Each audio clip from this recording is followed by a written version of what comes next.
Dear students, today I will discuss some important definitions and important symbols of the set theory. So let us discuss these definitions and important symbols one by one. Number one, set, a collection of elements. For example, A equals to 2, 7, 8, 9, 15, 23 and 35. Now, the second is A intersection B. This symbol is used for the intersection. Intersection means the common elements. Objects that belong to set A and set B. For example, set A equals to 1, 2, 3 and set B equals to 2, 3, 4. Now, in these two sets, only 2, 3 are common. So, A intersection B equals to only 2, 3. Now, A union B. Union means you have to combine all the elements of set A with B. So, objects that belong to set A or set B. For example, if set A equals to 1, 2, 3 and set B equals to 4, 5, 6, then A union B equals to 1, 2, 3, 4, 5, 6. It means we are combining all the elements of set A with the elements of set B. And now next is subset.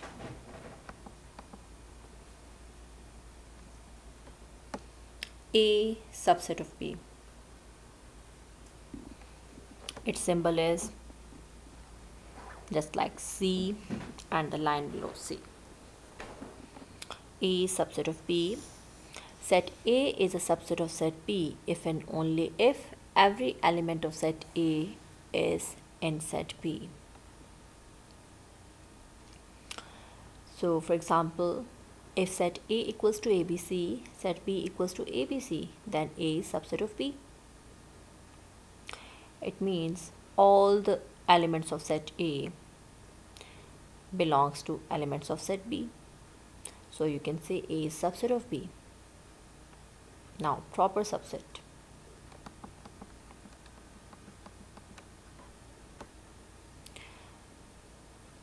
The symbol for the proper subset is without the line. It's just like the subset, but here you will not take the line under this symbol. So A is proper subset of B. Set A is proper subset of set B if and only if every element in set A is also in set B and there exists at least one element in set B that is not in set A. For example, set A equals to AB, set B equals to ABCD. Now all the elements of set A are also in set B, but the elements of set A are less than the elements of set B. These are not equal. So you can say that A is proper subset of B. Now A is not proper subset.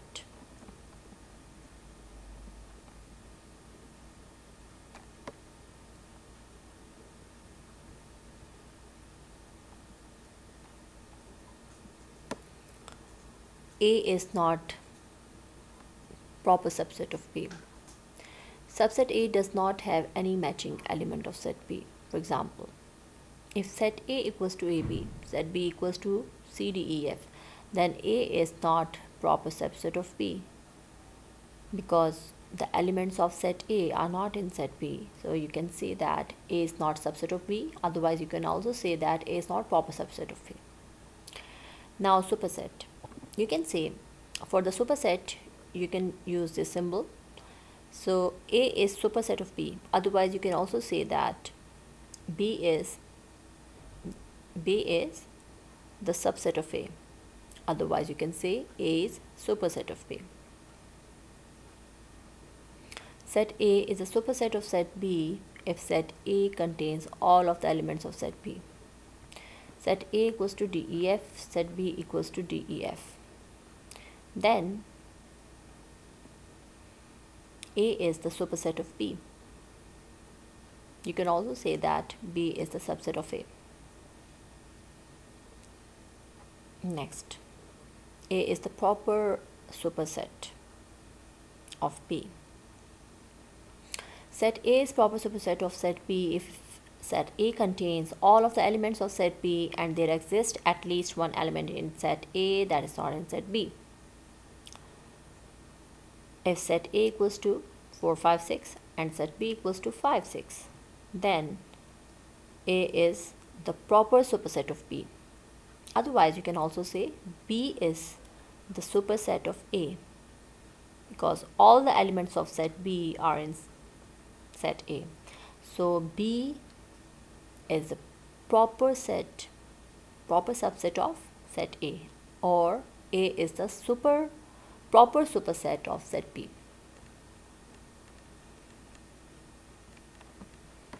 Not superset. A is not superset of B. Set A is not a superset of set B if set A does not contain all of the elements of set B. For example, if set A equals to AFCD and set B equals to BF, now all the elements of set B are not in set A, then you can say that A is not the superset of B. Or you can also say that B is not the proper subset of A. The parset. The parset is the set of all subset of A including the empty set and set A itself. For example, the all possible subsets of 1, 2, 3 are empty set 1, 2, 3, 1, 2, 1, 3 and 2, 3 also. By mistake I have not written here 2, 3. So you will take 2, 3 also, and the last subset is 1, 2, 3. So total subsets are 8 here. So these all subsets are called parset of set A. Now equal sets. If elements of set A are equal to elements of set B, then you can say that both sets are equal. Set A and set B contain the same elements. For example, set A equals to 2, 3, 4, B equals to 2, 3, 4. Then you can say set A equals to set B. Both are equal sets.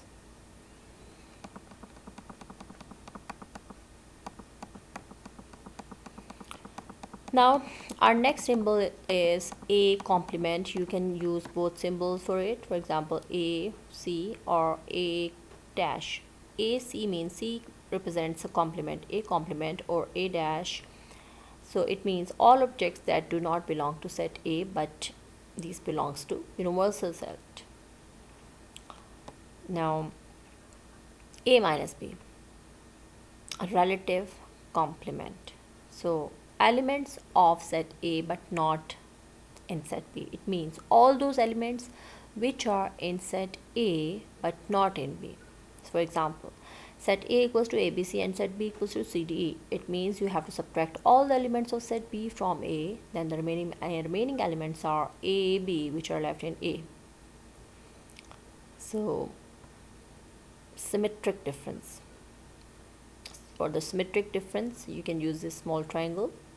So elements that belong to set A or set B but not to their intersection. It means all those numbers which are not common between A and B, you can say this is a symmetric difference. For example, A equals to ABC, set B equals to CDE, then A is symmetric B. The symmetric difference between A and B equals to ABDE. So you will not take the common elements between these two sets. Only those elements which are left in A and B you will write in the braces. Now next symbol is belongs to. A belongs to capital A. This symbol means belongs to, or you can say small a is element of set A. So this symbol represents the membership of set A. So if set A equals to A, B, E, F, G, H and A belongs to A, so you can easily check that A is the element of set A. So you can use this symbol, A belongs to A. Now X does not belong to A means X is not the element of set A,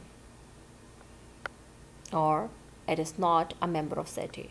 So if set A equals to A, B, E, F, G, H, and as you can see that X does not belongs to A, so you can use this symbol, X does not belongs to A. Now for empty set or null set, it is very easy a set which has no element is called an empty set. Its symbol is phi or empty braces. The set does not contain any element.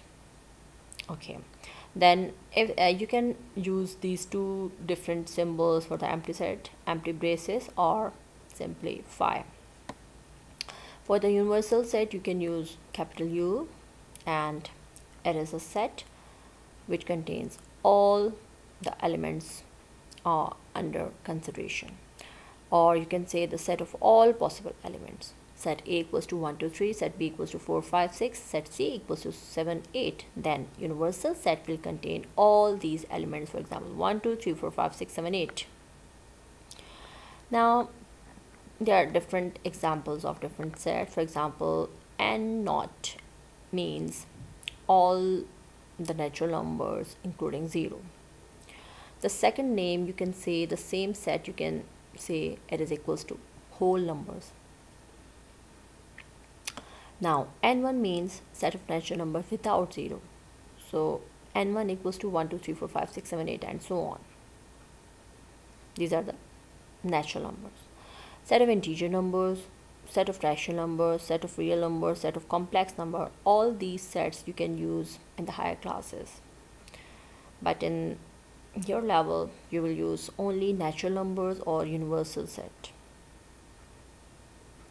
Now next I will explain the Venn diagrams. So with the help of Venn diagrams, you can represent the information of sets easily. So suppose if these circles are given and the question is shade the Venn diagram according to the given condition. For example, you have to shade only A. It means all the elements of set A. So you will shade only A portion. Only the circle A you will shade, okay? If the question comes, you have to shade only B. It means all those elements which are in set B, you will shade only that portion. Now A union B, all those elements which are in A also and which are in B also. It means you will shade both circles. B minus A means you are subtracting all the elements of A from B. It means only this portion. You will shade only this portion. A intersection B means all those elements which are common between A and B. So you will shade only this portion which is in the center of A and B. A minus B means you will not take any element from B, but all those elements which are in A, you will shade only that portion. Now I will explain a word problem of Venn diagram. For example, there are some students who are selecting different games. For example, some of the students are selecting swimming, some of the students they are selecting surfing, and some of the students they are not selecting any of these games. Some are selecting both games. You will write in the center. Now all those students who are selecting only swimming, you will write here 11. Those students who are selecting both surfing and swimming also, you will write in the center. And those students who will select only surfing, you will write on the side which are 10. And those students who don't like swimming and surfing, you will write outside the circles which are 7. So now you have to give different answers. How many students only like surfing? These are only 10. How many students only like swimming? These are only 11.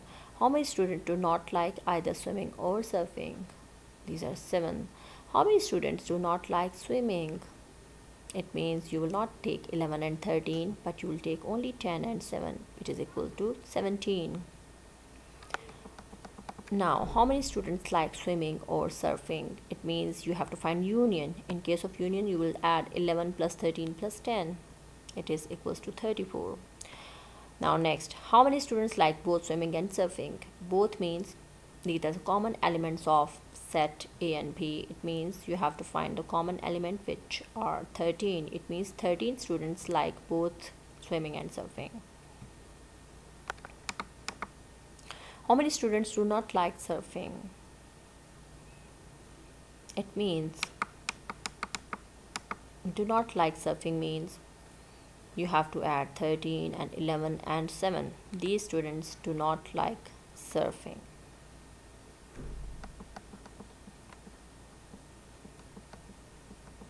So your answer is 28. How many students like swimming only? Only swimming means 13 plus 11, because these students like only swimming.